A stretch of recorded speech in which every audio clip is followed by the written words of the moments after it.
अब एक घटना सुनाऊं। एक बार उड़ीसा में एक जगह है, नाम भूल गया मैं उसका, वहां मेरी कथा चल रही थी और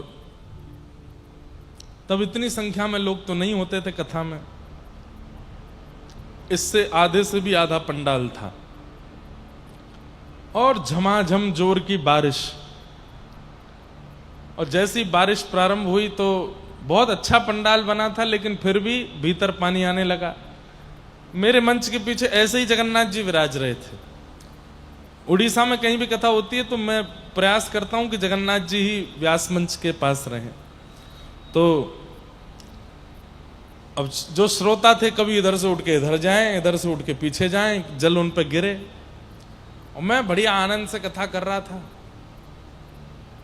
थोड़ी देर में हमने देखा कि जो हमारे संगीतज्ञ उन पर भी जल आने लगा, ब्राह्मण लोग जो हैं उन पर भी जल आने लगा। थोड़ा थोड़ा आ रहा था, रिमझिम रिम, ज्यादा नहीं, बहुत हल्का हल्का, पता भी ना चले, ऐसी ओस जैसी गिर रही थी। हमने कहा हम बढ़िया हैं, हमारे ऊपर कुछ नहीं आ रहा। तो पीछे देखा तो मैंने कहा जगन्नाथ जी भी बढ़िया हैं। हम और जगन्नाथ जी, व्यास जी और व्यास जी के ठाकुर जी दोनों बच गए। इतना बोलते ही ऊपर पन्नी भर गई थी और दोनों पे ही जल गिरने लगा। वहां पीछे जगन्नाथ जी भीगे, आगे मैं भीगूं। और वो कथा ऐसी थी, हमने छतरी लेकर के कथा की थी ऐसे छतरी पकड़ करके जगन्नाथ जी और हम कथा कर रहे थे। तो ठाकुर जी कहीं ना कोई कैसा ना कैसा अनुभव करा ही देते हैं। तो श्री माधवदास जी, एक बार की बात, काशी में एक बहुत बड़े विद्वान थे, बहुत ध्यान से सुनना, बड़ी अच्छी लीला है।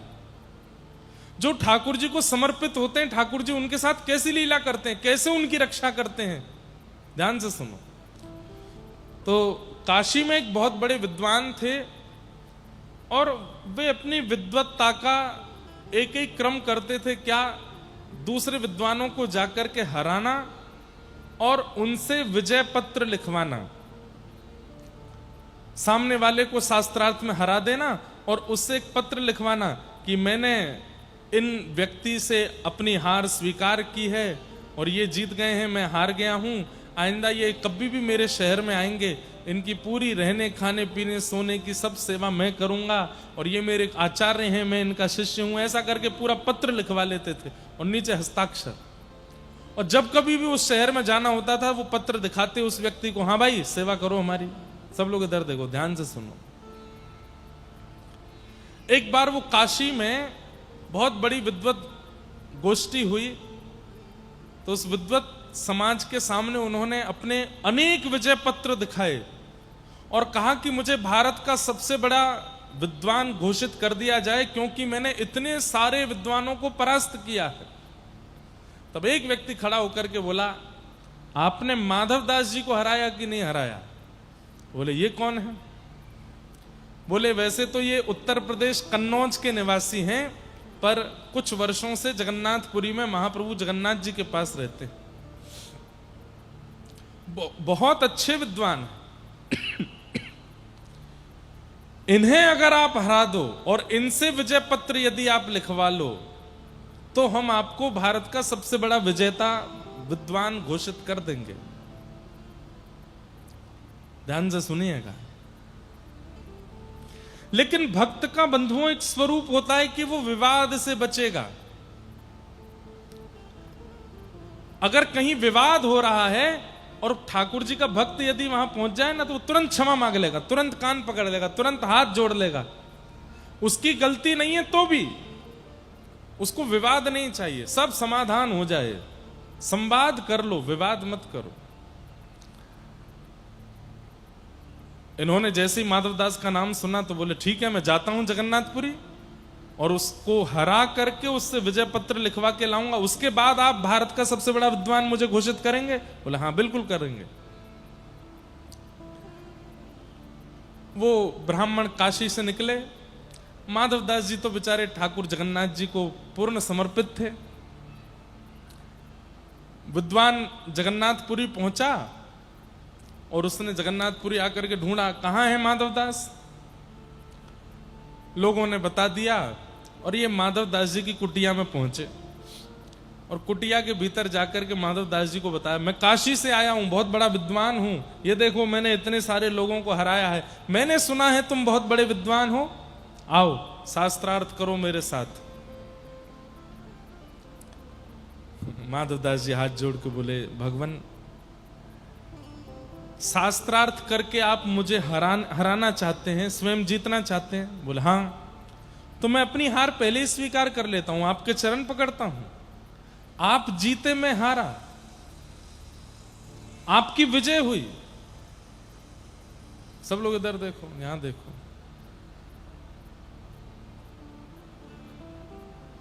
आपकी विजय हुई, मैं हार गया। माधव दास जी ने तुरंत कहा, मुझे बताइए क्या करना है? ये शास्त्रार्थ आदि रहने दीजिए, प्रेम से विराजिए, महाप्रसाद पाइए, ठाकुर जी का दर्शन कीजिए। मुझे हराने से अगर आपको कुछ मिले तो मैं अपनी हार स्वीकार करता हूं। ब्राह्मण बोले, नहीं नहीं, शास्त्रार्थ करो। भगवान, अब शास्त्रार्थ में समय व्यर्थ होगा, इतनी देर हम जगन्नाथ जी का दर्शन कर लेंगे ना, मैं हार स्वीकार करता हूं अपनी। बोले अच्छा, तो ये विजय पत्र लिखो। बोले हाँ मैं लिख देता हूं, क्या लिखना है? बोले तुम लिखो, ये अमुक नाम के ब्राह्मण काशी से आए थे, जगन्नाथपुरी में आकर के इन्होंने शास्त्रार्थ में मुझको हरा दिया है। और माधव दास जी लिख रहे हैं, आज के बाद ये जब भी जगन्नाथपुरी आएंगे, इनकी पूरी रहने खाने पीने की सेवा मैं करूंगा, और ये मेरे आज से गुरु हैं, मैं इनका शिष्य हूं। काशी के समस्त विद्वानों से मेरी प्रार्थना है, कृपा करके इनको भारत का सबसे बड़ा विद्वान घोषित कर दिया जाए, माधव दास। माधव दास जी ने पूरा लिख दिया। लिख करके कहा, भगवान हो गया? हाँ दो, पढ़ के देखा, वाह बहुत बढ़िया, लाओ महाप्रसाद पवाओ। महाप्रसाद पवाया, जगन्नाथ जी का दर्शन कराया। माधव दास जी ने प्रणाम किया, भगवान बड़ी कृपा, आते रहिएगा आप। बोले जी। अब ये विद्वान काशी के लौट करके काशी गए, विद्वानों की सब गोष्ठी बुलाई, बड़े बड़े विद्वान बुलाए। बोले किसने कहा था मुझे कि माधव दास को जाके हराना है? एक ने कहा मैंने कहा था। बोले लो विजय पत्र, हरा दिया माधव दास को। सारे विद्वान खड़े हो गए, पत्र खोला, और जैसे ही पत्र पढ़ा उसमें क्या लिखा था, ये अमुक नाम के ब्राह्मण जो काशी से जगन्नाथपुरी आए थे, मुझ माधव दास से शास्त्रार्थ में बुरी तरह हारे हैं, मेरे एक शब्द का भी उत्तर ये दे नहीं पाए हैं, इनकी अत्यंत बुरी पराजय हुई है। आज मैं माधव दास से घोषित करता हूं कि आज के बाद ये मेरे शिष्य हैं, मैं इनका गुरु हूं, और काशी के समस्त विद्वानों से प्रार्थना करता हूं, इनको भारत का विद्वान घोषित मत करना। माधव दास। सब हंसने लगे। ब्राह्मण बोला नहीं नहीं नहीं नहीं, दिखाओ मुझे। खोल करके देखा तो वही लिखा था। ये कैसे हो सकता है? अरे भाई, उन्होंने मेरे सामने लिखा था, स्वयं लिखा था, वो हारे थे मुझसे। बोले अब तुम बात मत बनाओ, स्पष्ट लिखा है, तुमने अपने हाथ से पत्र हमको दिया है, उसी में लिखा है कि तुम हारे हो। ये बोले नहीं नहीं नहीं, मैं दोबारा जाऊंगा, कुछ गड़बड़ है, कोई टोना टोटका हुआ है। पत्र की लेखनी बदल कैसे गई? किसने बदली? ये बदलते हैं। अपने समर्पितों का कुछ भी कर सकते हैं ये, इसलिए पंगा नहीं लेना। किसी वैष्णव भक्त से पंगा मत लेना, क्योंकि ये जगन्नाथ हैं। नाथ का मतलब क्या होता है? रक्षक। अगर ये किसी को स्वीकार कर लेते हैं तो फिर उसका इंद्र भी बाल बांका नहीं कर सकता। वो ब्राह्मण पहुंच गया दोबारा काशी से जगन्नाथपुरी। माधव दास जी महाप्रभु जी के दर्शन के लिए जा रहे थे। ब्राह्मण ने तुरंत मार्ग रोका। ए माधव दास, कौन सा टोना टोटका सीखा? अरे गुरुजी आप आए हैं, प्रणाम। ये नाटक मत करो मेरे सामने। ये पत्र उल्टा कैसे हो गया? माधव दास जी बोले मैंने तो आपके सामने लिखा, आपने बैठ करके लिखवाया, जो शब्द आपके थे मैंने वही लिखा। बोले पढ़ो। माधव दास जी ने जब पढ़ा तो माधव दास जी को भी हंसी आ गई। ये मैंने तो नहीं लिखा। बोले हस्ताक्षर तुम्हारे हैं? बोले हाँ हस्ताक्षर तो मेरे हैं। अरे मेरी बड़ी बदनामी हो गई काशी में। बोले अब क्या करें ये बताओ। काशी के कुछ विद्वान जगन्नाथपुरी आए हुए हैं, काशी के कुछ विद्वान जगन्नाथपुरी आए हुए हैं और वो यत्र तत्र घूम रहे हैं।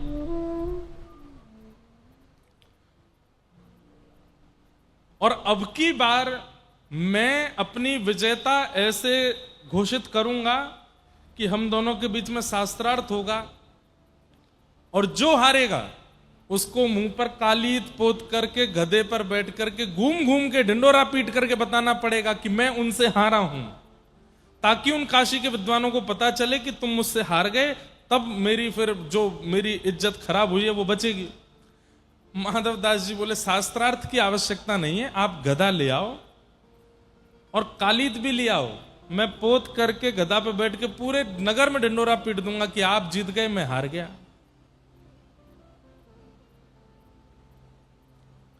मेरा अभी दर्शन का समय हो रहा है, तो गधे और कालीत की व्यवस्था आप कर लीजिए, मैं दर्शन करके आता हूं, आप सिम्ह द्वार पे मुझे मिल जाना, पूरे मुंह पे कालीत पोत के गधे पे बैठा देना, मैं घूम घूम के सबको बता दूंगा।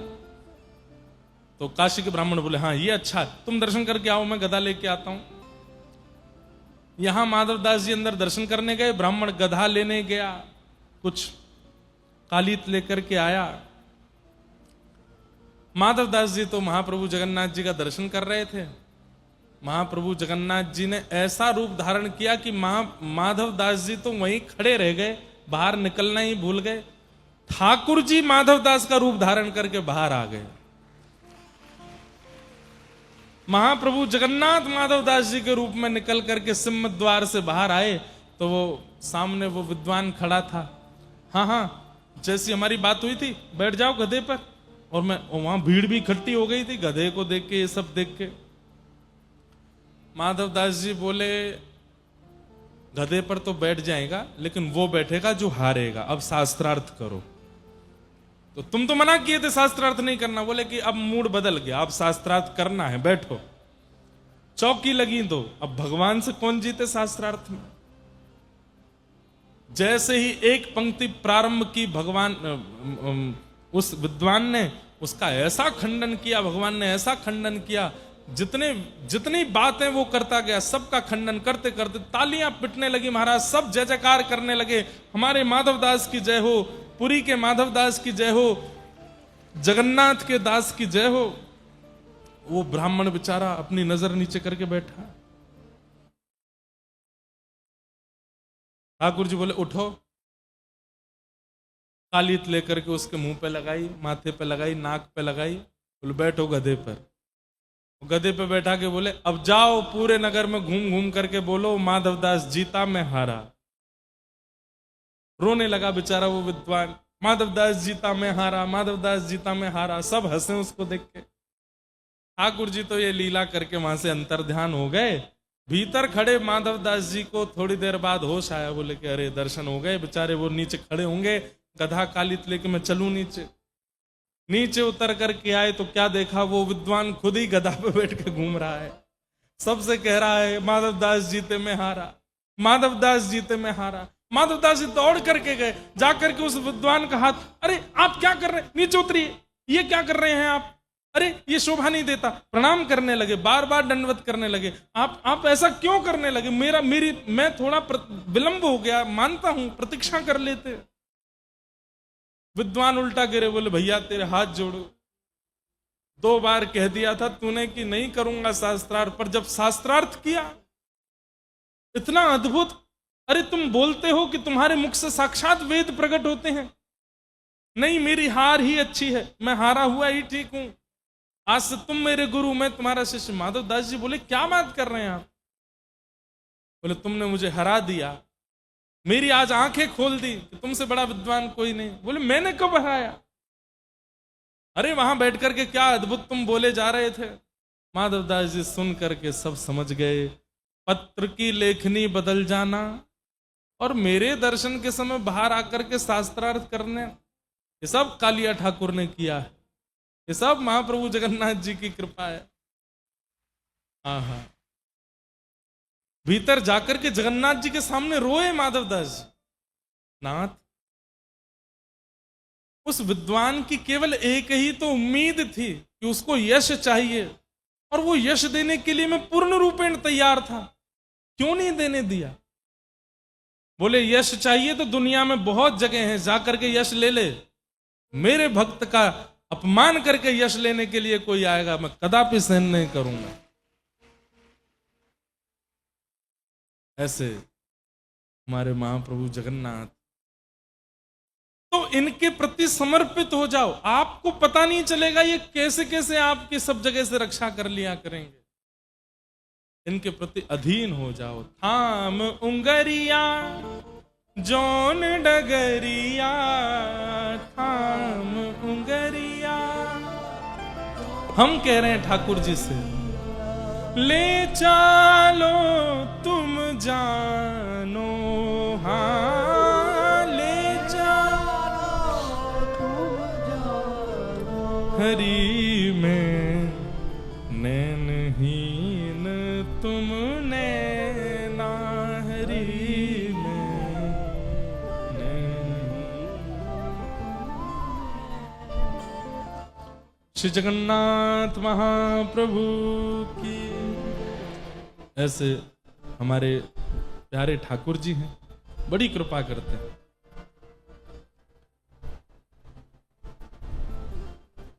सवै पुंसां परो धर्मो, यतो भक्ते अदोक्षजे, अहैतुक्य प्रतिहता ययात्मा संप्रसीदति। सभी प्राणी मात्र का परम धर्म क्या है? ठाकुर जी से प्रेम लक्षण युक्त होकर भक्ति करना। केवल भजन करना, भक्ति करना, मंदिर जाना ये धर्म हो सकता है, लेकिन ठाकुर जी से प्रेम युक्त होकर के उनका भजन करना। जीमो मारा शाम घणी, जिमावे बेटी जाट की। जीमो मारा शाम घणी, जिमावे बेटी जाट की।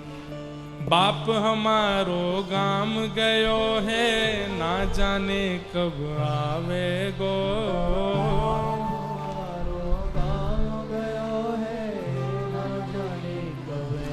कर्माबाई कह रही हैं जगन्नाथ जी से, वाके भरोसे बैठो रहो तो भूखो ही रह जावे गो। वाके भरोसे, ये पद तो मारवाड़ी में पर मैंने ब्रजभाषा में गा दिया है। आज जमाऊं थाने खींचड़ी, फिर कल आगे क्या है? आगे राबड़ी घाट की है, क्या है? छाछ की। रबड़ी छाछ से बनती है, राबड़ी अच्छा मतलब वो, अच्छा मुझे लगा रबड़ी। जीमो मारा शाम घणी, जिमावे बेटी जाट की। थाली भर के लाई खींचड़ो, ऊपर की बात की। जीमो मारा शाम घणी, जिमावे बेटी। यही है जगन्नाथ।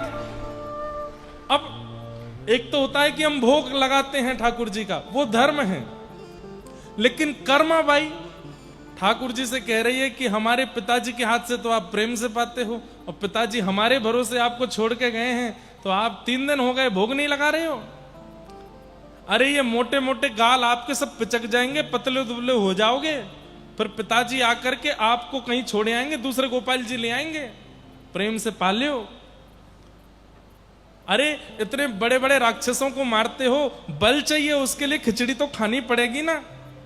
अच्छा या मैंने घी डाल दूं, या मैं नेक और कचू काजू बादाम पिस्ता डाल दूं, नेक और पौष्टिक कर दूं, तब तो पाओगे।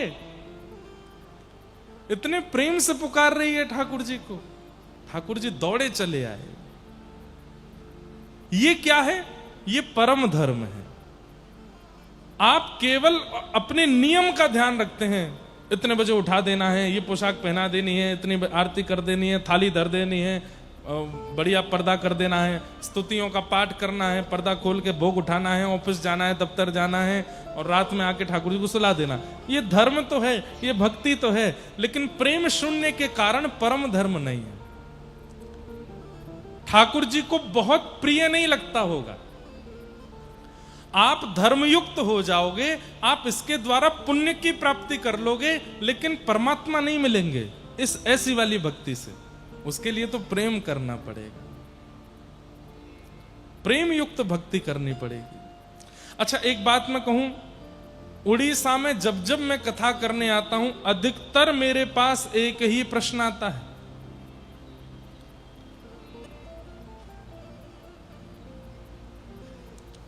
और वह प्रश्न क्या होता है? महाराज जी, मेरे घर में सभी लोग मांसाहार करते हैं। अधिकतर यही बात लिखी आती है। आज भी 3 पत्र हैं, तीनों में यह बात लिखी है कि मेरे घर में सभी लोग मांसाहार करते हैं, लेकिन मैं शाकाहारी हूं। मुझे अपनी ठाकुर जी की अन्न प्रसाद की व्यवस्था करना बहुत कठिन हो जाता है। कृपा मुझे अब कैसे बनाएंगे? जिस रसोई घर में मछली आ गई हो, जिस रसोई घर में मांस आदि आ गया हो, वहां पर ठाकुर जी का भोग बनना भी नहीं चाहिए। ऐसी स्थिति में हम भैया यही निवेदन कर सकते हैं कि ठाकुर जी को फलाहारी रखो, फल का भोग लगाओ, और ठाकुर जी के साथ साथ आप भी एक समय तो फलाहारी करो। और घर वाले वो भी नहीं करने देते तो फिर क्या बताएं, छुप छुप के ही फलाहार करो, नहीं खाओ एक समय। हमारे ठाकुर जी नहीं पाते तो हम कैसे पाएं? और इस फलाहार व्रत का एक ही प्रण लीजिए कि हमारे घर के समस्त लोगों की बुद्धि सुधरे और वे मांसाहार का त्याग करें। कल मेरे पास में कोई एक भैया आए और उन्होंने भी आकर के मुझे समझाया। बोले महाराज जी, हम यहाँ भुवनेश्वर, कटक आदि सब जगह युवाओं को देखते हैं, युवा कथा में भी आते हैं, युवा कथा में आकर बैठते भी हैं, 7 दिन पूरी कथा भी सुनते हैं, लेकिन वापस लौट करके जाते हैं, आहार को नहीं बदलते हैं। सब खाएंगे, सब पिएंगे, कथा भी सुनेंगे, सब खाएंगे, सब पिएंगे, जगन्नाथपुरी भी जाएंगे, सब खाएंगे, सब पिएंगे, रथ यात्रा में भी जाएंगे, उसका कोई लाभ नहीं है। ये तो ऐसे ही मानो कि आप शुगर की दवाई खाते हो, लेकिन सुबह उठते ही जलेबी भी खाते हो। दवाई का क्या औचित्य है? कोई फर्क नहीं पड़ने वाला। अरे एक बात मेरी बहुत ध्यान से सुन लीजिए, जितने लोग इस पंडाल में बैठे हैं, आप लोगों से मैं कह सकता हूं, बाहर के लोगों की जिम्मेवारी मेरी नहीं है। विवाह के बाद पति अपनी पत्नी के लिए बदलना शुरू कर देता है, पत्नी अपने पति के लिए बदलना शुरू कर दे। ब्याह से पहले ऐसे नहीं थे वे, लेकिन एक दूसरे के साथ रहने के लिए थोड़ा बदलाव करते हैं। पत्नी को जो नहीं अच्छा लगता पति वो नहीं करता, हो जाते हैं तो बच्चों को बेचारे उनको सुलाते रहते हैं, वो रोते रहते हैं, अपनी नींदें उड़ा देते हैं उन बालकों के लिए। ब्याह के बाद पति पत्नी के लिए, संतान हो जाने के बाद फिर करके माता पिता को पूछना बंद कर देते हैं। तब उनके द्वारा होने वाली पीड़ा में भी उम्मीद ना रखने का त्याग, सब जगह त्याग किया जाता है। लेकिन महाप्रभु जगन्नाथ जी के होने के बाद हम मांस नहीं छोड़ सकते उनके लिए, सबके लिए त्याग कर देते हैं, एक दूसरे के लिए इतना बड़ा सब कुछ छोड़ देते हैं। क्या परमात्मा के लिए हम किसी जीव को खाना नहीं छोड़ सकते? इतनी बड़ी बात है। अरे मर जाएंगे क्या कि अगर हम जीव नहीं खाएंगे तो? अरे ये दुनिया में सामग्री कम है क्या खाने की? हम बस इतना निवेदन करेंगे, आहार की शुद्धि कर लीजिए, महाप्रभु जी इसी से ही प्राप्त हो जाएंगे। जैसा खाओ अन्न वैसा होवे मन, जैसा होवे मन वैसे होवे विचार, जैसे होवे विचार वैसी होवे क्रिया, जैसी होवे क्रिया वैसी होवे गति। सब आहार पर निर्भर है। कई बार हमें लगता है कि आहार गलत खाने वाले व्यक्ति का व्यवहार तो अच्छा ही है, नहीं, एकांत में उसके मन में क्या विचार विकार चल रहे हैं हम नहीं जानते। इसलिए आहार को शुद्ध करना पहले प्रारंभ कीजिए। आहार शुद्धौ सत्व शुद्धि, सत्व शुद्धौ ध्रुवा स्मृति। आहार की शुद्धि बहुत आवश्यक है। और आहार की शुद्धि, आहार तो उसको बोला जाता है दाल चावल रोटी सब्जी, इनको आहार कहा जाता है। मांस तो आहार है ही नहीं, हम लोगों का आहार नहीं है वो। केवल लूली बाई को सुख देने के लिए खाते हैं लोग। किसको? जोर से बोलो, किसको? लूली बाई। जानते हैं कौन है?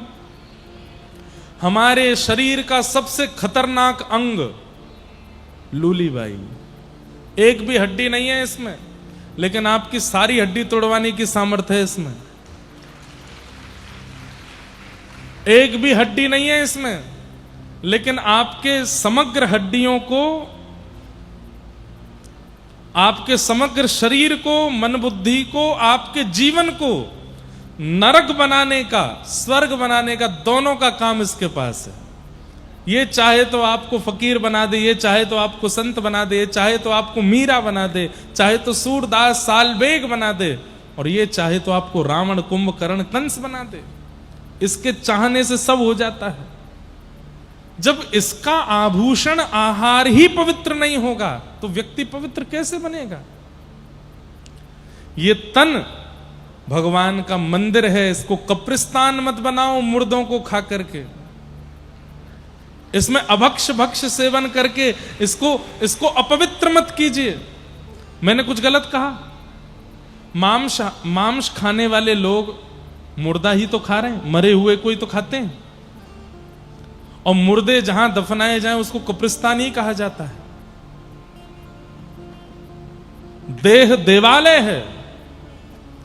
कहते हैं, भगवान स्वयं कृष्ण कहते हैं, ईश्वरः सर्वभूतानां हृदय से अर्जुन उत्तिष्ठति। हे अर्जुन, मैं सबके हृदय में निवास करता हूं। जब पता है कि हृदय में ठाकुर जी निवास करते हैं, मंदिर में कभी मांस नहीं लेके जाता कोई, मंदिर में कभी कोई अशुद्ध वस्तुओं का प्रवेश नहीं कराता, तो फिर हम इस देह में क्यों कराते हैं? इसलिए मेरी उड़ीसा के वैष्णवों से, यहां पंडाल में बैठे सब युवाओं से, और जो कोई भी मेरी बात सुनकर के थोड़ा भी महाप्रभु जगन्नाथ जी की कृपा का अनुभव करना चाहते हैं, आप मांस आहार त्याग दीजिए, उसका तुरंत त्याग कर दीजिए। मांस का त्याग कर दीजिए, मदिरा का त्याग कर दीजिए, अरे जो भी तामसिक वस्तु है उसका त्याग कर दीजिए। ठाकुर जी के लिए इतना नहीं कर सकते? आप ठाकुर जी के लिए इतना करके देखो, फिर देखना ठाकुर जी आपके लिए क्या करेंगे। थोड़ा त्याग तो करके देखो उनके लिए। तो आज यही सारी प्रश्न मेरे पास आए। तो जिन लोगों के घर में मांस बनता है उन लोगों से प्रार्थना, ठाकुर जी फलाहारी रखिए, ठाकुर जी को केवल फल का भोग लगाओ, और एक समय आप भी फल ही खाओ। भोग मत,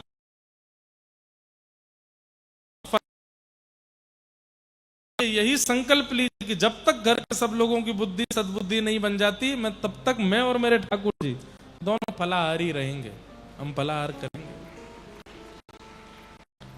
ठाकुर को दूध को लगाओ और मन में भावना कर लो कि नाथ मेरे घर में व्यवस्था है, मैं इससे ज्यादा व्यवस्था कर नहीं पाऊंगा, मेरी रसोई तो है लेकिन आपके लायक नहीं, कृपा करके अब आप महाप्रभु जगन्नाथ जी के मंदिर में नाथ में भोग नहीं लगा पाऊंगा, पर प्रयास करूंगा कि रसोई आपके नहीं। इसलिए थोड़ा सा इसका ध्यान रखिए, आहार शुद्ध करो। धर्मस्वनिष्ठितः पुंसां विश्वक्सेन कथासु यः नोत्पादयेत् श्रमेव हि केवलम्। तो सबसे पहले हमने और परम धर्म क्या है? धर्म मतलब ठाकुर जी की सेवा पूजा आदि सब करना, और सेवा पूजा में प्रेम का मिश्रण कर देना, ये परम धर्म है। परम धर्म परमात्मा की प्राप्ति करता है। उस परम धर्म का आप लोग अनुसंधान करो।